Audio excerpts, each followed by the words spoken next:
إلى الصالون الدولي للكتاب يتمكن الشيخ شمس الدين الجزائري من حشد عدد كبير من القراء الذين توافدوا من كل بقاع الوطن إلى الصالون الدولي للكتاب لاغتنام الفرصة لأخذ صور تذكارية مع الشيخ وكذا الحصول على توقيع منه. تقول سارة برحور في هذا التقرير. هكذا عبر الجزائريون عن حبهم لشيخ شمس الدين بين قادم لالتقاط صورة وآخر للتقرب من الشيخ الذي يصنع الاستثناء في القنوات التلفزيونية. حضور الشيخ شمس الدين لتوقيع كتابه جذور البلاء الذي يتحدث عن المرجعية الدينية هو ما ميز الصالون الدولي للكتاب. كتاب جذور البلاء يدرس هذه العقيدة السلفية التي يروج لها في العالم الإسلامي على أنها عقيدة الصحابة.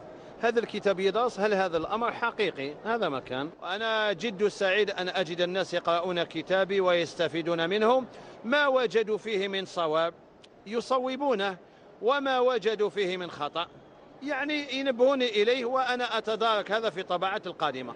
من مختلف مناطق الوطن قدم هؤلاء للتعبير عن حبهم للشيخ ودفعهم الفضول لاستكشاف ما ضمنه في كتابه والحصول على توقيع نادر.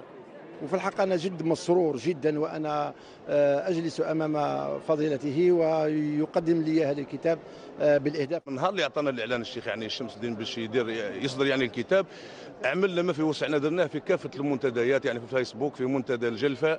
أنا من ورقلة لكن حاليا إمام في المسيلة. اليوم جئنا خصيصا من أجل لقاء فضيلة الشيخ شمس الدين بوروبي اللي اليوم سيتم بيع كتابه عن طريق الإمضاء والإهداء.